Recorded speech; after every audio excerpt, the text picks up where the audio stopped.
Aš esu tas lietuvis, kuris šiais metais persikraustė į Batumį ir dabar iš vidaus papasakosiu jums, kaip čia kas vyksta, kokios čia yra galimybės gyventi, daryti verslą, kurti ir džiaugtis gyvenimu.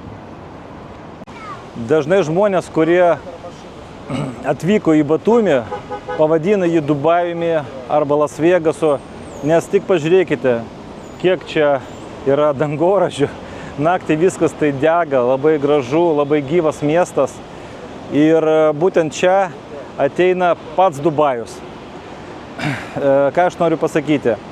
Didžiausias Dubajaus vystytojas MR investuoja $5,7 milijardo į Batumį.